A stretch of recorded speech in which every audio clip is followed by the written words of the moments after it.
موضوع الدرس في بيان العلم الكامل والعلم المحيط لله تعالى سبحانه، سورة فصلت تفسير ابن كثير. الحمد لله رب العالمين، والصلاة والسلام على أشرف الأنبياء وسيد المرسلين سيدنا محمد وعلى آله وأصحابه أجمعين.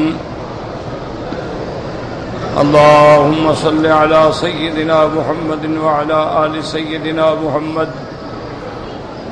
كما صليت على إبراهيم وعلى آل إبراهيم في العالمين إنك حميد مجيد. أعوذ بالله من الشيطان الرجيم. بسم الله الرحمن الرحيم. من عمل صالحا فلنفسه ومن أساء فعليها وما ربك بظلام للعبيد. إليه يرد علم الساعة وما تخرج من ثمرات من أكمامها وما تحمل من أنثى ولا تضع إلا بعلمه.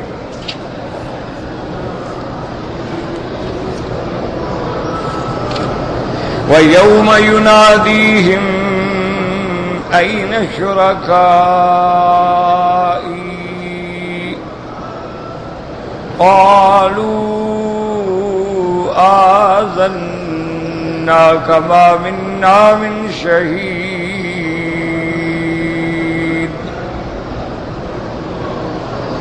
وضل عنهم ما كان يدعون من قبل وظنوا ما لهم من محيص. لا يسأم الإنسان من دعاء الخير وإن مسه الشر فيئوس قنوط. ولئن أذقناه رحمة منا من بعد ضراء مسته ليقولن هذا لي وما أظن الساعة قائمة ولئن رجعت إلى ربي إن لي عنده للحسنى فلننبئن الذين كفروا بما عملوا ولنذيقنهم من عذاب غليظ. وإذا أنعمنا على الإنسان أعرض ونأى بجانبه وإذا مسه الشر فذو دعاء عريض. اللہ تبارک و تعالی نے کلام مقدس میں ارشاد فرمایا ہے کہ من عمل صالحا فلنفسہ. تمام دلائل واضح کر دیے گئے کہ اللہ کا قرآن ایک سچی کتاب ہے، منزل من اللہ ہے، لغت عربی میں ہے، بلیغ ہے، فصیح ہے، سمجھنا چاہے کوئی تو سمجھ سکتا.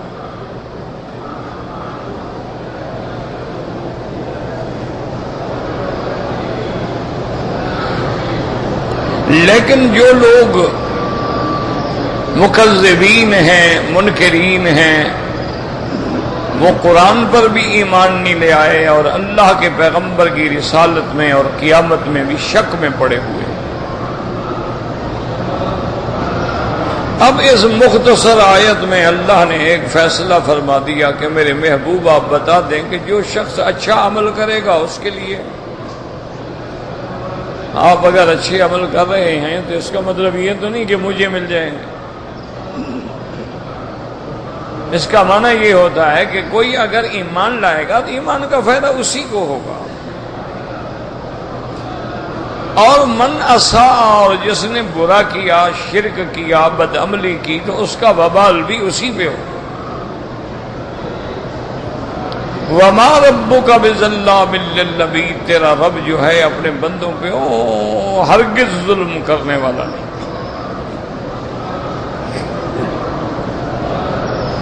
تو مطلب یہ تھا کہ اگر کوئی ایمان لائے جیسے حضرت اکرمہ ایمان لائے ہیں تو اس کا فائدہ ابو جہل کو نہیں ہوگا،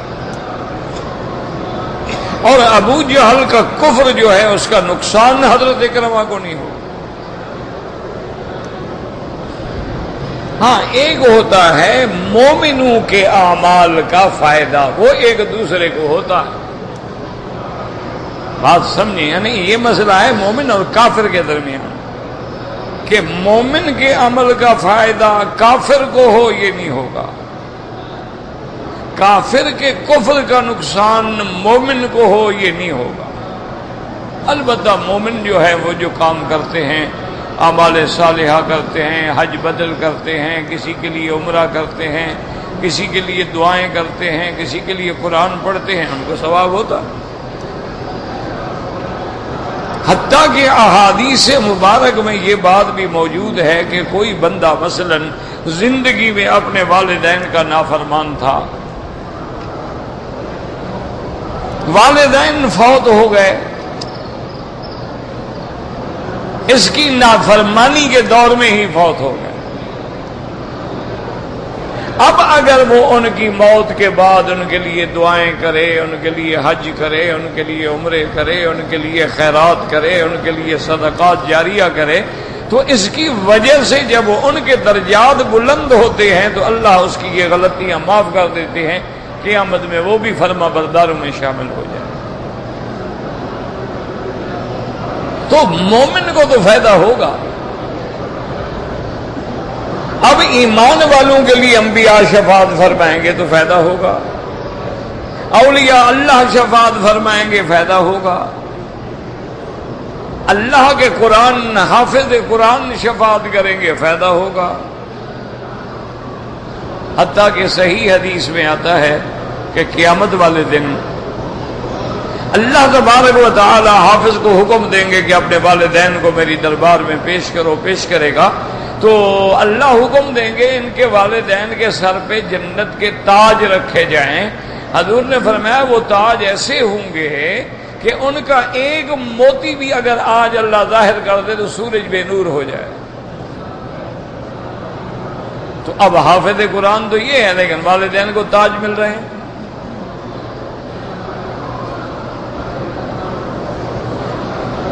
وہ بڑا مشہور تاریخی واقعہ ہے نا کہ جب عالمگیر نے بادشاہ بننے کے بعد اپنے باپ کو قید کر دیا، کیونکہ باپ جو تھا نا وہ کچھ دین سے بھی ہٹ گیا تھا اور دین اکبری بنا بیٹھا تھا،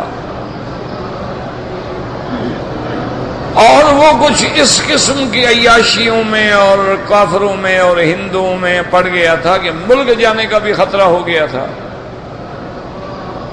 تو بہرحال باپ کو اس نے گرفتار کر دیا، لیکن اس کو احساس تو تھا، چونکہ وہ خود بھی بڑا دین والا آدمی تو تھا نا، اس کو دیندار تو تھا. اسی نے تو یہ فتاوی مرتب کیا ہے نا، فتاوی عالمگیری.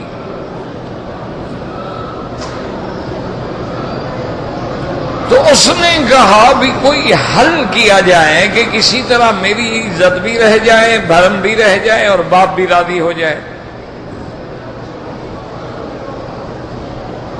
اس نے علماء سے، اس کا تعلق ہوتا تھا علماء کے ساتھ، رات دن دینی کتابیں لکھی جاتی تھی. اس نے علماء سے کہا کہ بھئی کوئی حل نکالو کہ بھئی والد میرا آخر راضی ہو جائے. انہوں نے سوچ کے غور کر کے کہا کہ ہاں ایک راستہ ہے کہ تمہارا بیٹا قرآن پڑھ رہا ہے اور ابھی اس کا قرآن شریف 10-20 دنوں میں ختم ہونے والا ہے. تو بیٹے کے قرآن کی ختم کی جو تقریب ہے نا، اس میں ابے کو دعوت دے دو کہ جی آپ کے پوتے نے قرآن ختم کیا ہے، آپ مہربانی کریں تشریف لائیں۔ تو ایک دفعہ جب وہ آ گئے تو بس آ گئے، پھر باپ بیٹا مل لیں گے، جھگڑے ختم۔ بات تو اتنا ہے نا کہ کسی طرح ملاقات ہو جائے۔ تو عالمگیر نے کہا یہ بڑی اچھی بات ہے۔ تو انہوں نے دعوت نامہ لکھا اور بڑا معقول آدمی کو تیار کیا کہ تم جا کے طریقے سے ابے کو دعوت دو، چونکہ وہ قید میں چلا گیا تھا لیکن بادشاہ تو تھا نا، مزاج تو وہی تھا۔ تو اس آدمی نے جا کے دعوت نامہ پیش کیا، اس نے پڑھا اور مسکرایا اور اس کو کہا کہ عالمگیر سے جاؤ اور اس کو کہہ دو کہ میں نہیں آؤں گا دعوت میں، اب دھوکہ دینا چاہتا ہے مجھے، نہ آیا۔ عالمگیر پھر پریشان ہوا، اس نے کہا کہ والد کا مسئلہ تو حل نہ ہوا نا، اگر موت سے پہلے وہ ناراض مر گئے مسئلہ ہے۔ اس نے پھر مولویوں کو بلایا، جب مشکل ہو نا مولوی پھر ضرور یاد آتے ہیں، جب مشکل نہ ہو تو کہتے ہیں یار چھوڑو یار، ہمارے ٹکڑوں پہ پڑھتے رہے ہیں، ہمارے مسجدوں میں پڑھتے رہے ہیں، ہماری خیراتیں کھاتے رہے ہیں، اب یہ ہمیں بھی آنکھیں دکھاتے ہیں، ہمیں بھی مسئلے سناتے ہیں، لیکن جب مصیبت آ جائے پھر مولوی کو بلاؤ، طلاق دے بیٹھے اب مولوی کو بلاؤ، نکاح کرنا ہے اب مولوی کو بلاؤ، جنازہ پڑھنا ہے مولوی کو بلاؤ، عیدین پڑھانی ہے مولوی کو بلاؤ، کوئی حلال حرام کا مسئلہ پوچھے پھر تو مجبوری ہے، حل کوئی نہیں۔ تو انہوں نے کہا بھائی خدا کے بندے کوئی اور حل سوچو۔ ایک بزرگ نے کہا، اس نے کہا دیکھو عالمگیر ایک حل ہے، تم بھی تو قرآن یاد کر رہے ہو نا، تمہارا قرآن کب ختم ہوگا؟ اس نے کہا 1 مہینے میں انشاءاللہ ختم ہو گا، تم اپنے ختم پہ دعوت دو۔ اب بابا عالمگیر نے پھر دعوت نامہ بھیجا کہ جی فلاں تاریخ کو تقریب ہے ختم قرآن کی، آپ اس میں تشریف لائیں۔ وہ بندہ دعوت نامہ لے گیا، اس نے کہا ہاں ٹھیک ہے اس تقریب میں آؤں گا۔ تو جب وہ دعوت نامے والا چلا گیا تو جو اس کے خاص لوگ تھے انہوں نے کہا بادشاہ آپ عجیب آدمی ہیں، پوتے نے قرآن ختم کیا تو آپ نہیں گئے، اب عالمگیر نے ختم کیا۔ انہوں نے کہا شریف آدمی، پوتے نے جب قرآن ختم کیا اس نے دنیا میں بھی میرا تاج چھین لیا، اور پوتے کا تاج تو عالمگیر کو قیامت میں رکھا جائے گا نا، وہ بھی تو اسی کو ملے گا، تو قیامت میں بھی میرا تاج چھین لیا، میں کیوں دعوت میں جاتا؟ اس کے بیٹے کا جو تاج ہے وہ تو باپ کے سر پہ آئے گا نا۔ آج عالمگیر نے قرآن ختم کیا، اس کا تاج مجھے پہنایا جائے گا، چلو دنیا میں بادشاہ نہ بنا آخرت میں تو بن جاؤں گا نا۔ تو اس لیے میں اس کی دعوت میں تو شریک ہوتا ہوں۔ آ گیا، پھر بات ختم ہو گئی، باپ بیٹا تھے، مل گئے، بس مل گیا تو غلطیاں ختم ہو گئی۔ تو اب دیکھیں کہ بیٹے نے قرآن ختم کیا تو والدین کو فائدہ پہنچ گیا۔ اسی طرح قرآن پاک کی تفسیر میں احادیث بھی ہیں کہ قیامت والے دن جنت والے جب جنت میں ہوں گے تو جنت کے تو درجات ہیں نا، کوئی A کلاس، کوئی B کلاس، کوئی C کلاس، کوئی جناب اس سے بھی اعلیٰ کلاسوں میں ہوں گے۔ تو جو مومن جب جنت کے اعلیٰ درجے میں ہوں گے وہ کہیں گے اللہ ہم تو جنت میں آ گئے لیکن ہمارے بیٹے اولاد پوتے پوتیاں بچے وہ تو نہیں نظر آ رہے۔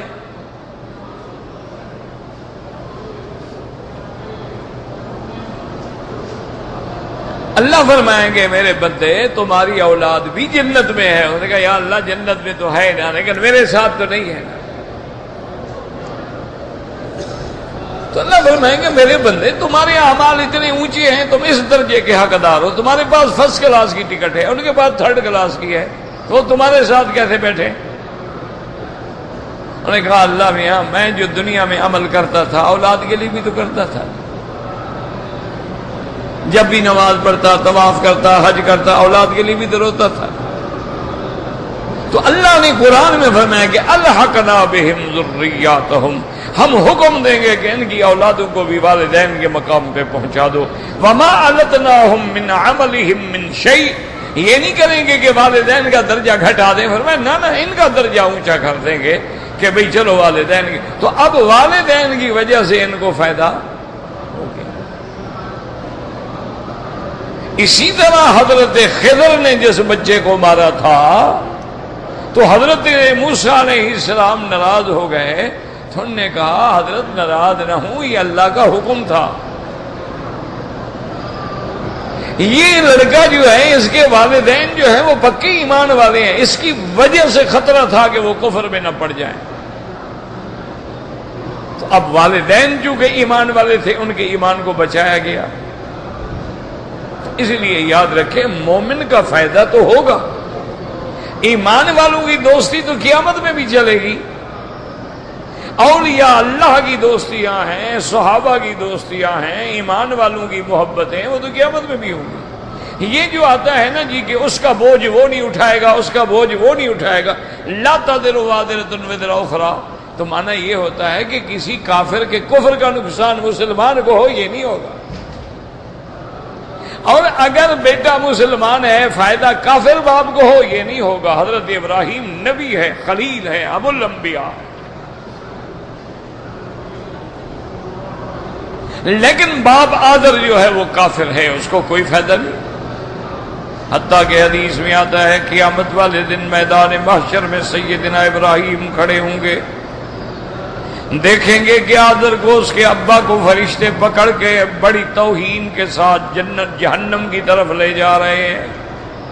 تو حضرت ابراہیم الخلیل پکاریں گے کہ یا اللہ مہربانی فرمائیں، آپ کا وعدہ تھا یوم لا یخزی اللہ النبی والذین آمنوا معہ، قیامت والے دن میں اپنے انبیاء کو، ان پہ ایمان لانے والوں کو رسوا نہیں کروں گا. میرا اللہ مہربانی فرمائے ایو خزی من الاب الابعد، اس سے زیادہ میری رسوائی کیا ہوگی کہ میرا باپ جہنم میں جا رہا ہے. اللہ حکم دیں گے کہ ابراہیم آنکھیں بند کرو. ابراہیم آنکھیں بند کریں گے، فرمایا کھولو، تو اللہ آدر کو ایک حیوان کی شکل میں بدل دیں گے. اللہ فرمائیں گے کہ ابراہیم ہم نے اس کی شکل بدل دی، اب کوئی نہیں پہچانے گا کہ یہ آدر ہے، لیکن ہم اس کو جہنم سے نہیں چھوڑیں گے، وہ کافر ہے. تو اب یعنی ایمان والا کافر کو فائدہ پہنچائے یہ نہیں ہو. کسی کافر کے کفر کا نقصان، بیٹا مسلمان ہو گیا، بیوی مسلمان ہو گئی، بیٹیاں مسلمان ہو گئی، باپ کفر پہ مر گیا، ان کو کوئی نقصان نہیں. اس لیے فرمایا من عمل صالحا فلنفسہ، اور جس نے اچھا عمل کیا، سب سے اچھا عمل تو تب ہے پہلے ایمان ہو تو عمل بھی ہوگا اچھا، جب ایمان نہ ہو تو عمل کیا.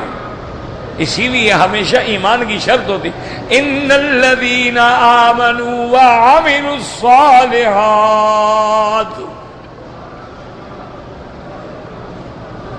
فرمایا کہ اس کا فائدہ فلنفسہ،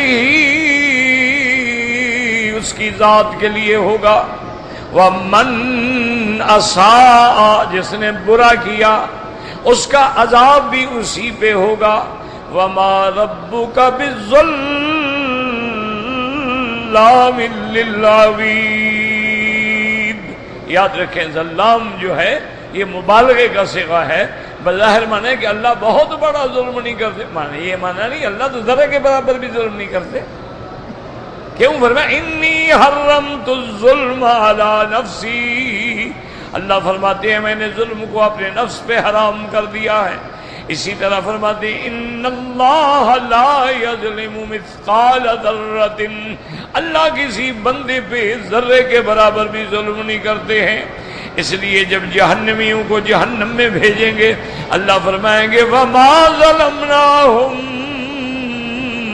ہم نے ان پہ ظلم نہیں کیا، ولکن کانوا انفسہم یظلمون، انہوں نے اپنے اوپر خود ظلم کیا. اللہ تو ظلم سے پاک ہے.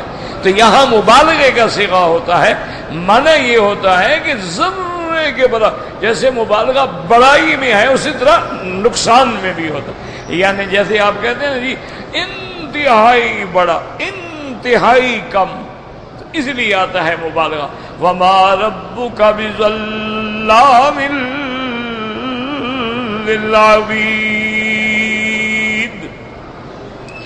آگے اللہ فرماتے ہیں کہ میرا مدنی ان کو تو قیامت میں بھی شک ہے، نبوت میں بھی شک، رسالت میں بھی شک، توحید میں بھی شک، لیکن یاد رکھو الیہ یرد علم الساعہ، قیامت کا علم اسی کی طرف ہے۔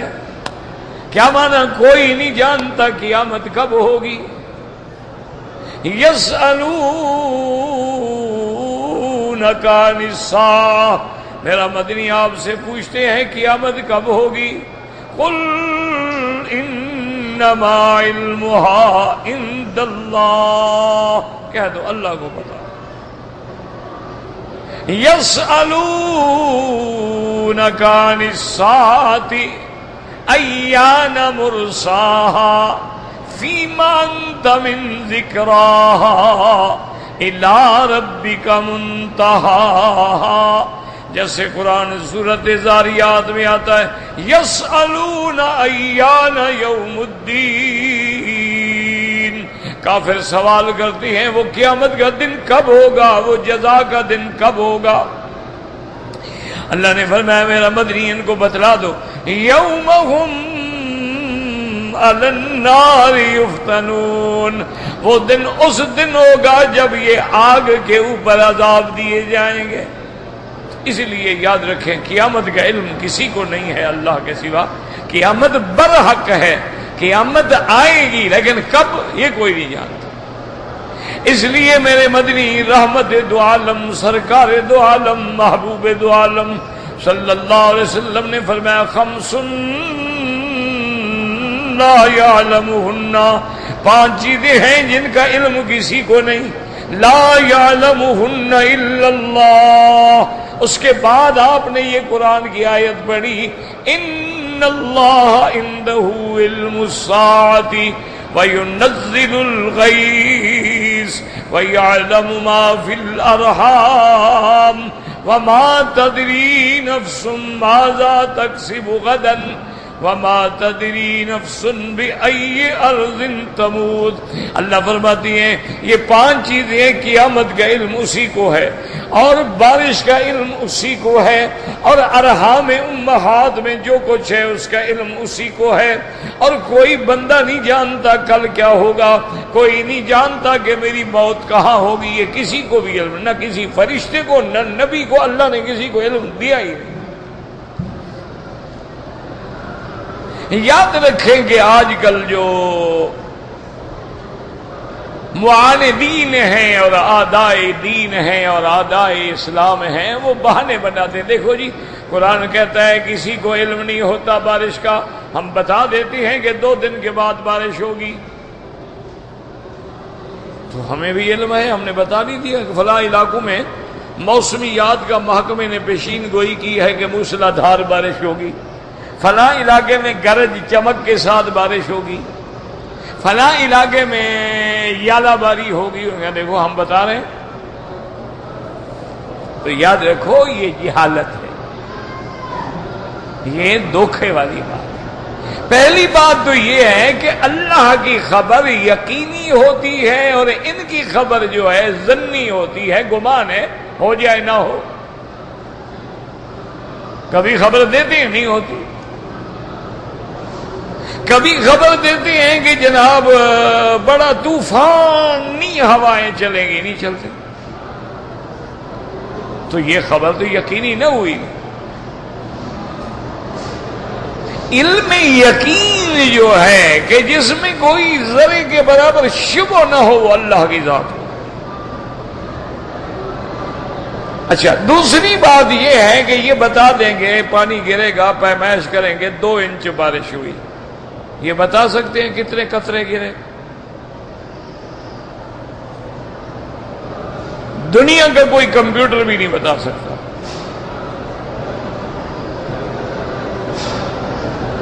اچھا بارش ہوئی، بادل کتنے بنے، ان بادلوں میں کتنا ٹن پانی تھا، کوئی نہیں بتا سکتا۔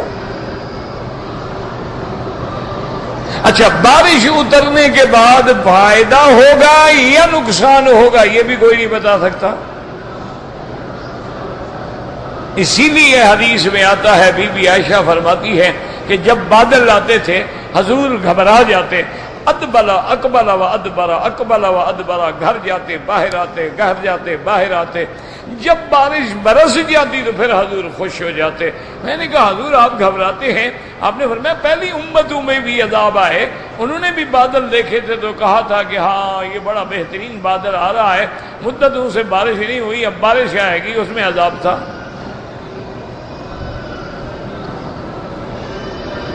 تو میں بھی ڈرتا ہوں کہ کہیں میری امت پر بھی ایسا عذاب نہ آ جائے. تو اس لیے اچھا کہتے ہیں کہ جی جناب قرآن کہتا ہے کہ رحم میں کیا ہے یہ کسی کو پتہ نہیں. ہم الٹرا ساؤنڈ کر کے بتا دیتے ہیں لڑکا ہے کہ لڑکی ہے، کیسے پتہ نہیں؟ تو یہ بھی جہالت ہے. یاد رکھو تم اسی کا بتاؤ گے جس کا الٹرا ساؤنڈ ہوگا. جو دریا میں مچھلیاں ہیں ان کا الٹرا ساؤنڈ کون کرے گا؟ جو جنگل میں بھیڑیے ہیں، شیر ہیں، چیتے ہیں، ان کی اولاد کتنی ہوگی ان کا کون کرے گا؟ اچھا الٹرا ساؤنڈ جب کریں گے وہ تو تحت الاسباب ہے. جیسے گھڑی دے کے میں بھی بتا دوں جی کہ 7:30 ہو گئے ہیں، تو یہ کون سا علم ہے؟ اچھا پھر یہ علم بھی کبھی 100% صحیح نہیں ہوتا. کبھی بتاتے ہیں کہ جی آپ کی ولادت کو ابھی 15 دن باقی ہے، عورت بیچاری ہسپتال سے نہیں نکلتی، بچہ پیدا ہو جاتا ہے. کبھی کہتے ہیں کہ جی ولادت جو ہے نا یہ قدرتی نہیں ہوگی، آپ کو سیزیرین، آپ کو آپریشن کرانا پڑے گا، بالکل طبی ولادت ہو جاتی. اور یہ تو جو جہاز کے نیچے آئے گا نا اس کو دیکھ کے آپ بتائیں گے نا، جو نہیں ہے تو اللہ تو ساری مخلوق کے ارحام میں جو کچھ ہے وہ جانتے ہیں. اس لیے اس باتوں کو دھوکہ نہ کھایا کریں. ہو جی وہ تو بتا دیتے ہیں، جی الٹرا ساؤنڈ سے بتا دیتے ہیں، ہو جی فلاں. اچھا الٹرا ساؤنڈ یہ بھی بتا دیتا ہے کہ یہ لڑکا جو ہے بڑے ہونے کے بعد صالح ہوگا، اچھا ہوگا یا برا ہوگا؟ یہ بھی کوئی الٹرا ساؤنڈ بنا ہے دنیا میں ابھی تک؟ یہ تو اللہ لکھ دیتے ہیں کہ شقی ہے یا سعید ہے، وہ تو ابھی ماں کے پیٹ میں ہوتا ہے. ماں کو بھی پتہ نہیں، باپ کو بھی پتہ نہیں، کہ اللہ کو پتہ ہے.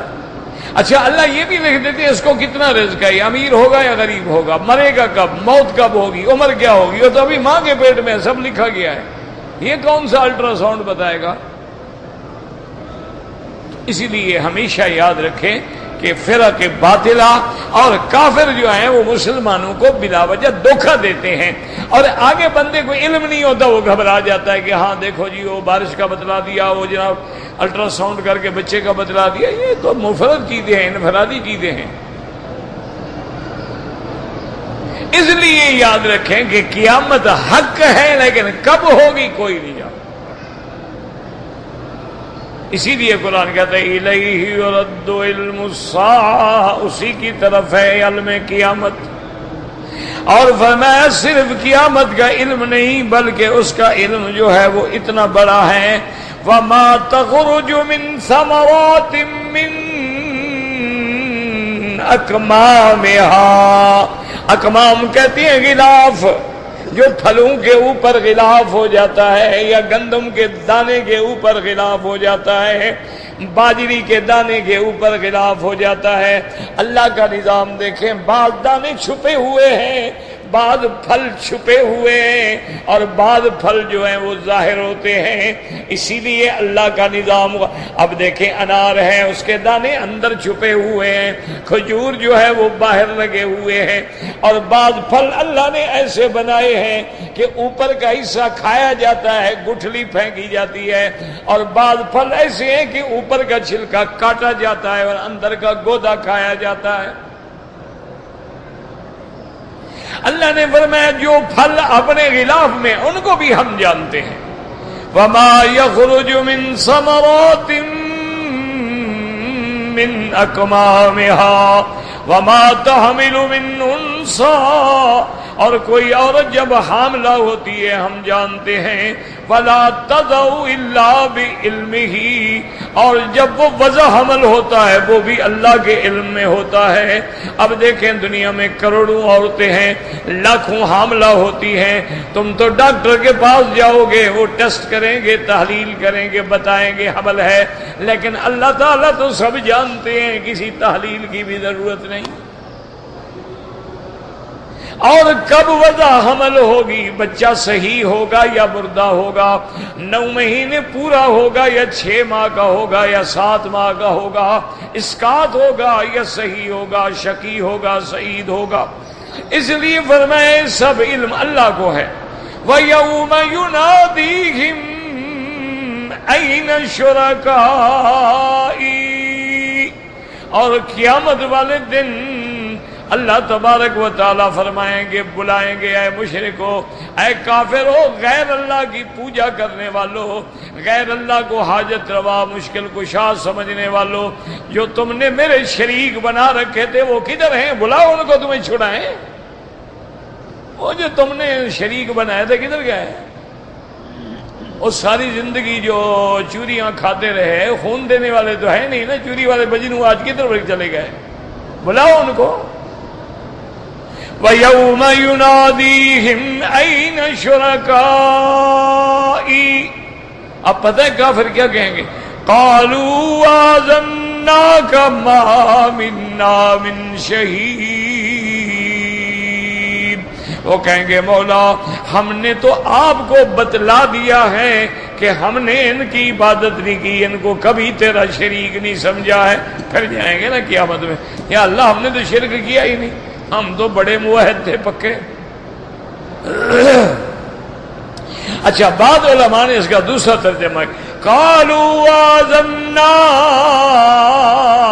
ما منا من شہید، وہ کہیں گے ہمارا مولا ہم نے تو عرض کر دیا ہے، ہمیں تو نظر ہی نہیں آتے، وہ کدھر ہیں آج؟ ہمیں تو کہیں نظر نہیں آتے، وہ کہاں بھاگ گئے ہیں، کہاں ہیں؟ تو اب کہاں سے لے آئے ہمیں پتہ ہی نہیں۔ اللہ تبارک و تعالیٰ فرماتے ہیں وَضَلَّ عَنْهُمْ مَا كَانَ يَدُونَ مِن قَبْلِ، اللہ فرماتے ہیں وہ سب بھاگ جائیں گے، چلے گئے، کوئی نفع نہ پہنچا سکا ان کو، کوئی سفارش نہ کر سکا، کوئی چھڑا نہ سکا، جن کو وہ دنیا میں بلاتے تھے، پکارتے تھے۔ وَظَنُّوا مَا لَهُم مِّن مَّحِيصٍ، یاد رکھیں یہاں زن کے معنی میں نہیں ہے، ایک بات ہمیشہ یاد رکھو، کبھی زن ہوتا ہے گمان، اچھا کبھی گمان اچھا بھی ہوتا ہے، کبھی گمان برا بھی ہوتا ہے۔ جیسے حدیث میں آتا ہے انا عند ظن عبدی بی، اللہ فرماتے ہیں میں اپنے بندے کے گمان کے ساتھ ہوں۔ کیا معنی؟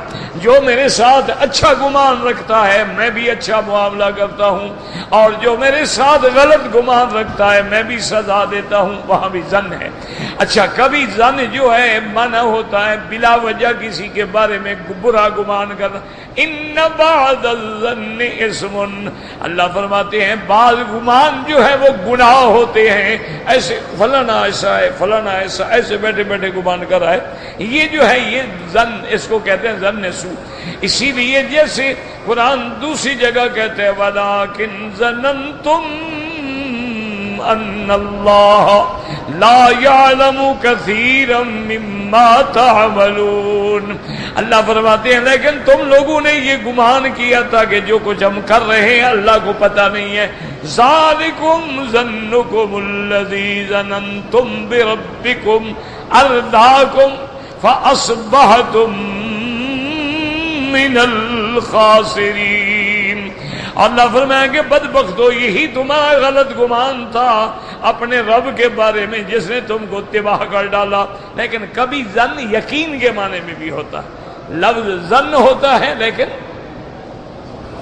یقین کے معنی، جیسے الذین یظنون انہم ملاقو ربہم، وہ مومنین جن کو یقین ہے کہ ہم اپنے رب سے ملیں گے، رب کے پاس جائیں گے، یہاں یقین کے معنی میں۔ جیسے قیامت میں آتا ہے کہ جب مومن کو نام عمل ملے گا خوش ہوگا اور کہے گا انی ظننت انی ملاق حسابیہ، مجھے یقین تھا کہ میں نے اللہ کی دربار میں جانا ہے، حساب ہونا ہے، اس لیے میں نے اچھے عمل کیے، تیار ہو کے آیا، آج دیکھو مجھے کامیاب ہو گیا نا، مجھے رزلٹ مل گیا نا، میرا نام عمل دیکھو، پڑھو، آؤ ادھر آؤ، دیکھو میں کامیاب ہو گیا ہوں، میں تو فرسٹ کلاس نمبر لیا ہے میں نے۔ تو کبھی ظن بمانے گمان، کبھی ظن بمانے یقین، یاد یہاں یقین کے معنی ہے وَظَنُّوا، یعنی مشرکین کو اب یقین ہو جائے گا قیامت والے دن، وَظَنُّوا مَا لَهُم مِّن مَّحِيصٍ، ان کو یقین ہو جائے گا کہ اب ان کا اللہ کے عذاب سے کوئی چھٹکارے کا رستہ نہیں ہے، اب یقین ہو جائے گا کہ اب نہیں بھاگ سکتے ہیں، اب تو بس جہنم میں مرنا ہی ہے، جلنا ہی ہے، اور تو کوئی حل ہی نہیں۔ اللہ فرماتے ہیں لا يسأم الانسان من دعاء الخیر وإن مسه الشر فيئوس قنوط۔ لا يسأم کیا معنی؟ لا يمل، انسان ہرگز نہیں تھکتا، انسان ہرگز نہیں تھکتا اللہ سے خیر مانگنے میں، اللہ سے بھلائی مانگنے میں، مال مانگنے میں، صحت مانگنے میں، ہر وقت مانگتا رہتا ہے اللہ مال عطا فرما، اولاد عطا فرما، صحت عطا فرما، نعمتیں عطا فرما، گھر عطا فرما، یہ عطا فرما، وہ عطا فرما، کبھی بھی پیٹ نہیں بھرتا، مانگتا رہتا ہے۔ لیکن اللہ فرماتا ہے کہ حال یہ ہے وَإِن مَّسَّهُ الشَّرُّ، لیکن اگر کبھی اس پہ ہم نے مصیبت ڈال دی یا مصیبت پڑ گئی، فَيَئُوسٌ قَنُوطٌ، اب مایوس ہو کے نا امید ہو کے بیٹھ جاتے، یار خدا تو سنتا ہی نہیں، ہماری تو سنتا ہی نہیں، پھر مایوس ہو جاتا ہے۔ جیسے آج کل عام لوگ دیکھو نا جی، جو ستائے وہ کہتے ہیں یار خدا بھی غریبوں کی نہیں سنتا ہے، تو کفر ہے اللہ کے بندے، خدا تو شیطان کی بھی سنتا ہے۔ خدا تو خدا ہے نا، ساری اس کی مخلوق ہے، وہ تو سب کی سنتا ہے۔ یہ کہنا کہ خدا ہماری نہیں سنتا، یا دیکھو جی ہم تو مانگتے مانگتے مانگتے یار 20 سال ہو گئے، ہماری دعا تو قبول ہی نہیں ہوتی، یہ بھی کفر ہے۔ یاد رکھو ہر دعا قبول ہوتی ہے، ہر دعا، شرط یہ ہے کہ ضروری نہیں ہے کہ جو ہم نے مانگا مل گیا۔ ہم نے دعا مانگی لیکن اللہ نے مصیبت ٹال دی، ہم نے دعا مانگی وہ نہ ملی لیکن محفوظ کر دی گئی کہ اس کا بدلہ اللہ ہمیں قیامت میں دیں گے۔ دعا تو خالی نہیں جاتی، کبھی اصل چیز مل گئی، کبھی مصیبت ٹل گئی، کبھی قیامت کے لیے محفوظ ہو گئے۔ تو اس لیے اللہ فرماتا ہے کہ جب میرے بندے پہ کوئی تکلیف آتی ہے، بیماری آتی ہے، دکھ آتا ہے، بھوک آتی ہے، پھر جناب بیٹھے مایوس ہو کے، نا امید ہو کے، اور بندے کا حال یہ ہے اللہ تبارک و تعالیٰ وَلَئِنْ أَذَقْنَاهُ رَحْمَةً مِنَّا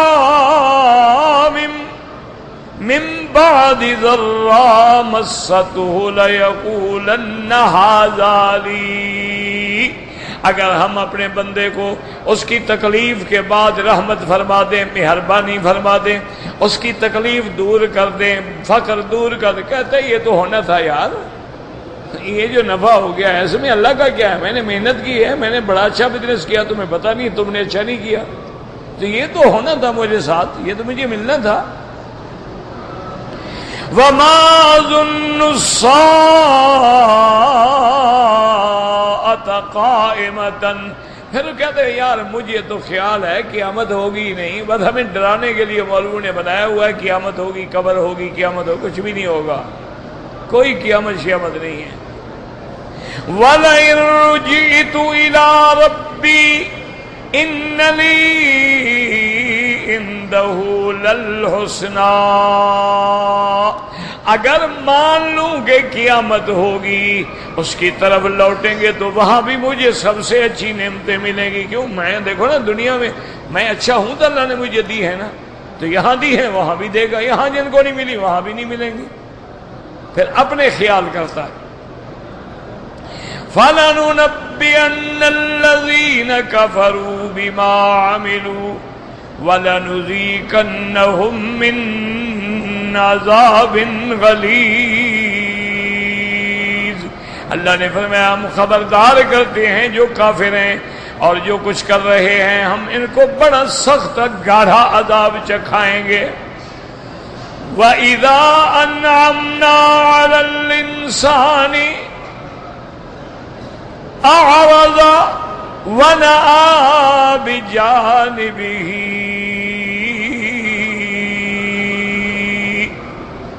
اللہ فرماتے ہیں جب ہم اپنے بندے پہ انعام کرتے ہیں، دولت دی، پیسہ دیا، اولاد دیا، سب کچھ دیا، اقتدار دیا، اب جناب وہ اکڑ جاتا ہے، ہمیں بھی بھول جاتا ہے، اللہ کو بھی بھول جاتا ہے، ہر چیز بھول جاتا ہے کہ اتنی دولت ہے، اقتدار ہے، کرسیاں ہیں، کاریں ہیں، جھنڈے ہیں، آگے پیچھے پہرے ہیں، پھر نہ خدا یاد ہے، نہ رسول یاد ہے، نہ نماز ہے، نہ روزہ ہے، نہ حج ہے، نہ زکوٰۃ ہے، نہ خدا کا کلمہ پڑھتا ہے، نہ خدا کو مانتا ہے، نہ قیامت کو مانتا ہے، اعراض اعراض کرتا ہے، وَنَأَىٰ بِجَانِبِهِ یعنی ایسے پھیر لیتا ہے، وَإِذَا مَسَّهُ الشَّرُّ اور جب ہم اس کو پکڑ لیتے ہیں نا پھر کسی عذاب میں، بیماری میں، تکلیف میں، فَذُو دُعَاءٍ عَرِيضٍ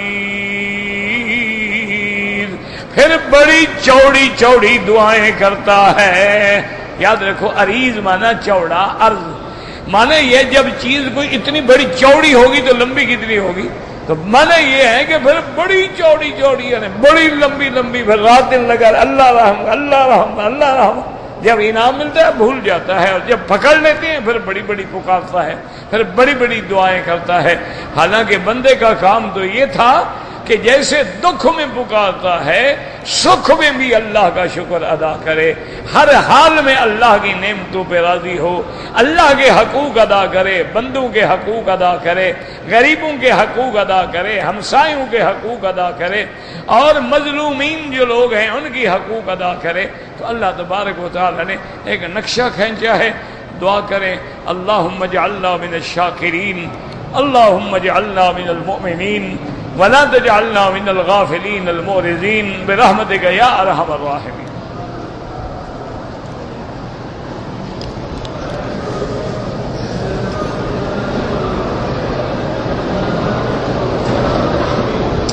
کہتے ہیں جی کہ قرآن شریف کا آسان ترجمہ پڑھنے کے لیے اور سورتوں کے اسباب نزول جاننے کے لیے میرا بھائی اصل بات تو یہ ہے، کوشش یہ کرو کہ کسی اپنے قریب کے عالم کے پاس جا کے تھوڑا تھوڑا ترجمہ پڑھا کرو۔ جب ایک دو پارے پڑھ لو گے نا اب تمہیں سمجھ پیدا ہو جائے گی، انداز آ جائے گا قرآن سمجھنے کا اور پڑھنے کا۔ ویسے مطالعے کے طور پہ اگر آپ اردو کی تفسیریں دیکھنا چاہتے ہیں، عربی میں تو ماشاءاللہ بڑی تفسیریں ہیں نا، اردو کی تفسیروں میں جہاں تک میری نظر سے گزری ہے وہ معارف القرآن ہیں، دو ہیں معارف القرآن، ایک حضرت مفتی شفیع صاحب نے لکھی ہے رحمت اللہ علیہ نے، اور ایک حضرت ادریس خان دہلوی رحمت اللہ علیہ نے لکھی ہے۔ دونوں تفسیریں بڑی اعلیٰ ہیں۔ حضرت کہم دہلوی کی تفسیر جو ہے وہ ذرا علمی ہے، مشکل ہے، عالم سمجھتا ہے۔ مفتی شفیع صاحب نے جو لکھی ہے وہ عامت الناس، عام لوگوں کے لیے ہے کہ عام پڑھا لکھا بندہ بھی سمجھ سکے، تو اس میں آپ کو لفظی ترجمہ بھی مل جائے گا، آگے تھوڑی تفسیر بھی مل جائے گی، تو انشاءاللہ اس سے بھی آسانی ہوگی۔ لیکن سب سے بہتر طریقہ یہ ہے کہ کسی استاذ کے پاس جا کے، کہ وہ ہمیشہ یاد رکھو وہ بزرگ کہتے ہیں کہ مربع مربی کے بغیر نہیں بنتا۔ مربع بنانا ہو نا، مربی نہ ہو تو کیا پتا کس آنچ پہ ہم نے اتارنا ہے، کب اتارنا ہے، کب نہیں اتارنا ہے۔ تو یہ کام بھی اسی طرح علم بغیر استاد کے حاصل نہیں ہوتا۔ دیکھو نا جی مثلاً آپ انگریزی پڑھے ہوئے ہیں، میڈیکل سٹور میں جا کے کھڑے ہو جائیں، ہر دوا پہ لکھا ہوا ہے کہ یہ پین کلر ہے اور یہ اینٹی بائیوٹک ہے اور اینٹی ایسڈ ہے اور یہ فلاں ہے، اور اسی کو پڑھ پڑھ کے دیتے رہیں تو انشاءاللہ روز ایک نیا قبرستان بنانا ہوگا۔ یہ تو پھر ڈاکٹر کا کام ہے نا کہ وہ فیصلہ کرے گا، جی مجھے سر میں درد ہے، وہ کہے گا یار کیوں درد ہے، بھی اس کا بلڈ پریشر چیک کرو، اس کا گلا چیک کرو، اس کے کان چیک کرو۔ اس کے بعد یہ ہے کہ سارے چیک اپ کے بعد وہ فیصلہ کرے گا کہ اس کو درد ہے کیوں، پھر وہ دوائی دے گا۔ اور میرے جیسا ہو کہے گا کھاؤ پھر پنا ڈال، بس کھاتے رہو انشاءاللہ جب موت قریب آیا تو اس وقت بھی 2-4 گولیاں کھا لینا۔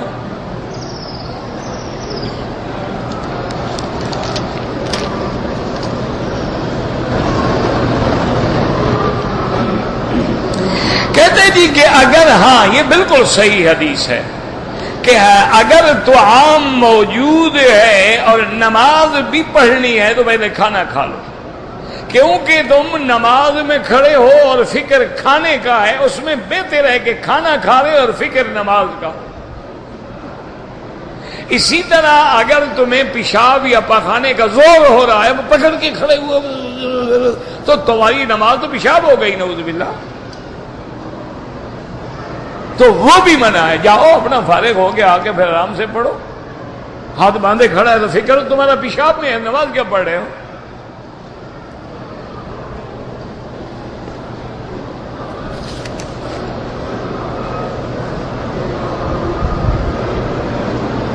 اگر نماز پڑھنی ہے تو نیت زبان سے کرنا ضروری ہے؟ بالکل نہیں، نیت دل میں ہوتی ہے میرے بھائی، یاد رکھو۔ دیکھو نا، اب ہم بیٹھے ہیں مغرب پڑھ لی، اب کون سی نماز پڑھیں گے؟ تو نیت ہے تو بیٹھے ہیں نا، بس یہی نیت ہے، اللہ اکبر، ختم۔ وہ تو زبان سے استحضار ہوتا ہے، کیا مانا کہ ہم غافل لوگ ہیں، یہ نہ ہو کہ مغرب پڑھ رہے ہوں عشاء کہہ رہے ہوں، عشاء پڑھ رہے ہوں مغرب کہہ رہے ہوں، مغرب پڑھ رہے ہوں عصر کہہ رہے ہوں، تو زبان سے بھی کہہ دیا تو کوئی بات نہیں، ورنہ نیت تو دل میں ہوتی ہے۔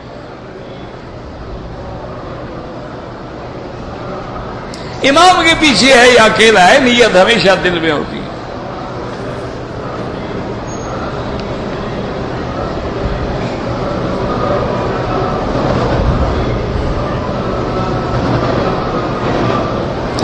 ایک آدمی نے شادی کے وقت اپنی بیوی کو سونا دیا تھا، کچھ سونا زیورات بیوی بھی لائی تھی، اور وہ زکوٰۃ جو ہے وہ شوہر ادا کرتا رہا۔ اب میاں بیوی میں طلاق ہو گئی تو کیا وہ شوہر اپنا سونا واپس لے لے؟ بالکل نہیں۔ یعنی پہلے شادیاں کرتے ہو، ایک دوسرے کی عزت لوٹتے ہو، اب وہ دیا ہوا بھی واپس نکلنا چاہتے ہو۔ زکوٰۃ دیتے رہو، تمہیں منت کی تھی کسی نے، دیتے رہو، تم نے خود دی ہے۔ نہ دیتے اس وقت تو بیوی کی خوشامد کر کے زکوٰۃ بھی تم بھرتے رہے، اب طلاق ہوگی تو ساری واپس لینا چاہتے ہو، بالکل ناجائز ہے، وہ بیوی کا ہے، جو دے چکے ہو خلاص۔ وَلَا تَأْخُذُوا مِنْهُنَّ شَيْئًا، ان سے کچھ نہیں دے سکتے۔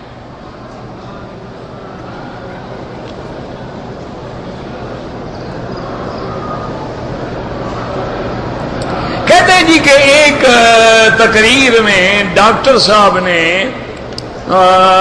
یزید کو رضی اللہ عنہ کہا ہے، تو اس سے پوچھو جس نے کہا ہے، میں نے تو نہیں کہا، جواب میں دوں، کہا اس نے ہے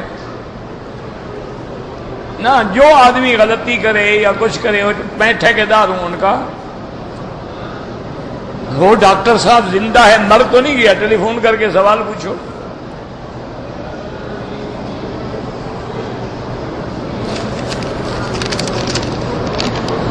یہی ڈر ہوتا ہے نا میرے بھائی، ڈاکٹر ہیں نا، کبھی آپریشن ٹھیک ہو گیا، کبھی غلط ہو گیا۔ عالم ہونا اور بات ہے، ڈاکٹر ہونا اور بات ہے نا۔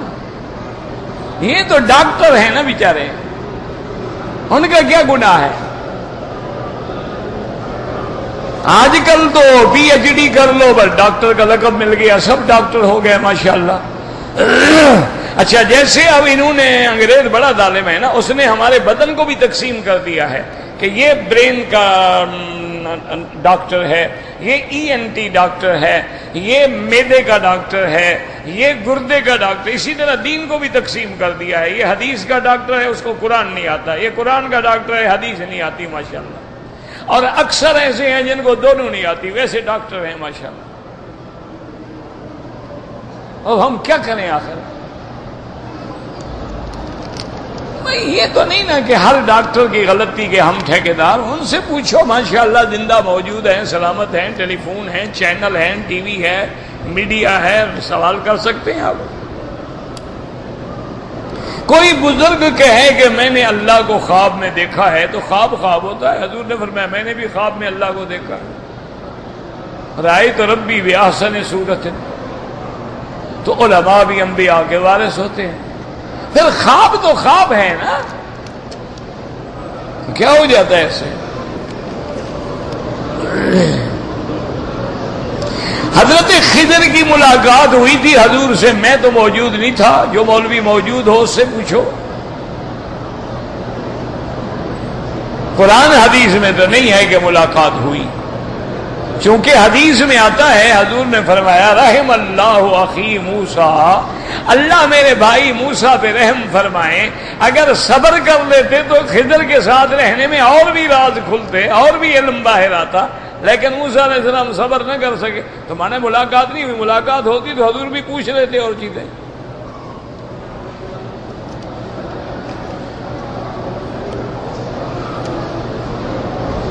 مردوں اور عورتوں کی نماز میں فرق ہے آپ کے نزدیک؟ پہلے مجھے یہ بتاؤ, مرد عورت میں فرق ہے؟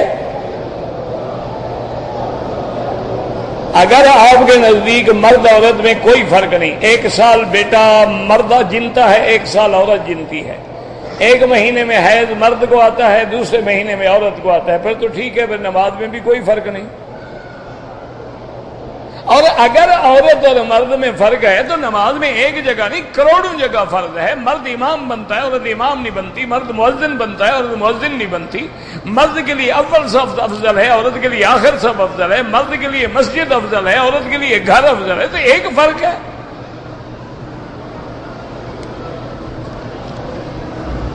جتنا عورت رکوع میں یا سجود میں جتنا اپنے بدن کو زمین کے قریب کرے گی اتنا زیادہ ثواب ہوگا. اس کے لیے پردہ ضروری ہے.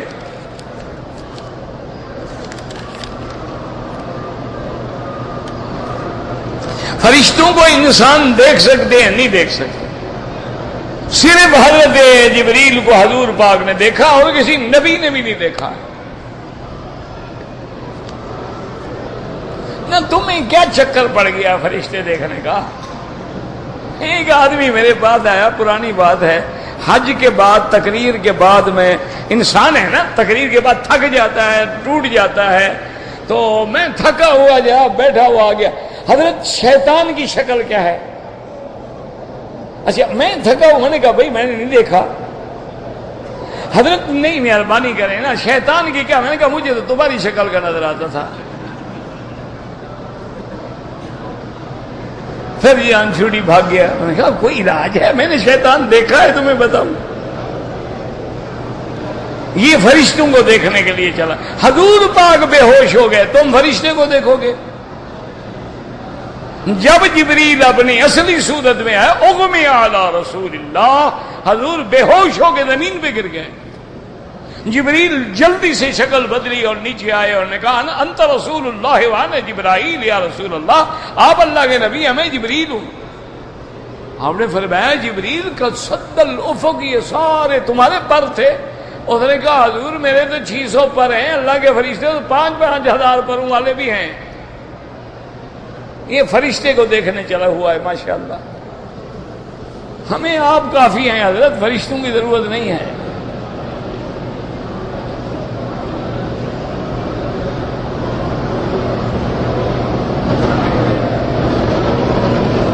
ایک آدمی ٹی وی لے گیا, فلم دیکھا, گناہ کیا. بس فلم دیکھا تو گناہ کیا. اگر ایک آدمی اپنی بیوی کے نامناسب رویے کے پیش نظر اس کو 3 طلاق دے دے, اس کے بعد آپس میں اتفاق و محبت سے رہنے کا عزم فرما لیں, تو پھر طلاق کیوں دی تھی؟ طلاق کیوں دی تھی آپ نے؟ اور جب بھی طلاق دے گا بیوی کے ناروا رویے پہ دے گا. بیوی سے خوش ہو کے بھی کوئی طلاق دیتا ہے کہ آج میں آپ سے بے انتہا خوش ہوں, آج میں آپ سے بالکل ٹوٹ کے پیار کرنا چاہتا ہوں, لہذا ہدیہ طلاق قبول فرماؤ اور دفع ہو جاؤ, یہ بھی ہوتا ہے. اور 3 طلاق تو ایسی بلا ہے کہ فلا تحل له من بعد حتى تنكح زوجا غيره, اب وہ اس کے لیے حلال ہی نہیں ہو سکتی جب تک اور شادی نہ کرے. اور شادی بھی کرائے والی نہ ہو، ایک رات والی، اور شادی کرے وہ بندہ اپنی مرضی سے چاہے تو طلاق دے۔ یہ جو کرائے پہ کرتے ہیں لعن اللہ المحلل والمحلل لہ، حلالہ کرنے والے پر بھی لعنت ہے، کرانے والے پر بھی لعنت ہے۔ پہلے طلاقیں دیتے ہو پھر مسئلے پوچھتے ہو۔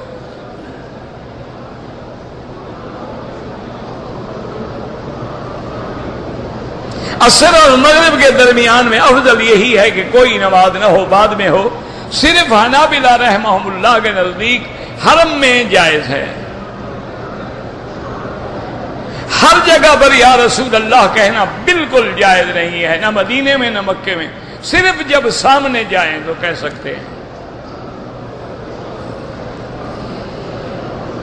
اگر 4 مہینے کی بچی نے عمرہ کیا ہے ٹھیک ہے، والدین نے اٹھا لیا، انشاءاللہ اللہ ثواب دے گا، کوئی طواف الوداع نہیں ہے اس کے لیے۔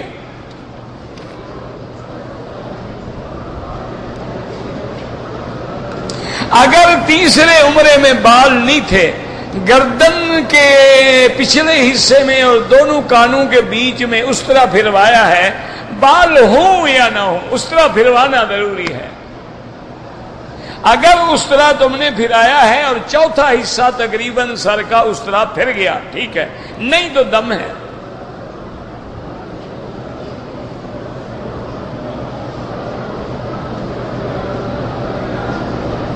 میری والدہ والد فوت ہو گئے ہیں ٹھیک ہے، انا للہ و انا راجعون، عدت شروع ہو گئی جس دن سے آپ کے والد فوت ہوئے، اور اپنے گھر جائے، جا کے مکمل کریں۔ اب یہاں دوسرے ملک میں کیسے رہے گی غریب غیر قانونی طور پہ؟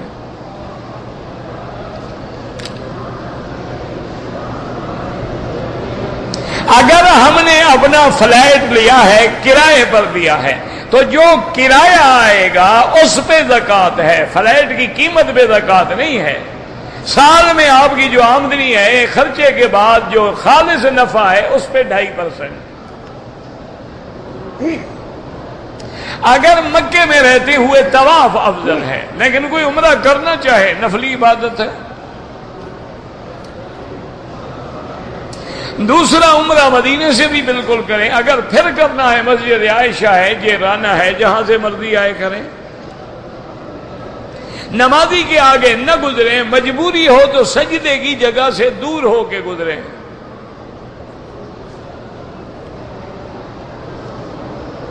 بہرحال عمرہ جب بھی کریں بال ہوں نہ ہوں اس طرح پھروائیں۔ اگر طواف 2 رکعت نماز کے بعد صفا کر لی، نماز مغرب کی وجہ سے حل نہ کیا، کوئی بات نہیں، بعد میں حل کر لیں، رات کو کر لیں، رات احرام میں رہیں کل کر لیں، تو کوئی مسئلہ نہیں۔ اولاد کے لیے وظیفہ جو ہے اللہ کا قرآن ہے، رب لا تذرنی فردا وانت خیر الوارثین، یہ پڑھ کے اللہ سے دعا مانگا کریں۔ ربنا تقبل منا انک انت السمیع العلیم وتب علینا انک انت التواب الرحیم، اللهم اجعل لنا وللمسلمین من كل هم فرجا ومن كل ضيق مخرجا ومن كل بلاء عافیہ، اللهم اشفنا واشف مرضانا وارحم موتانا واستجب دعاءنا ولا تخيب رجاءنا یا ارحم الراحمین۔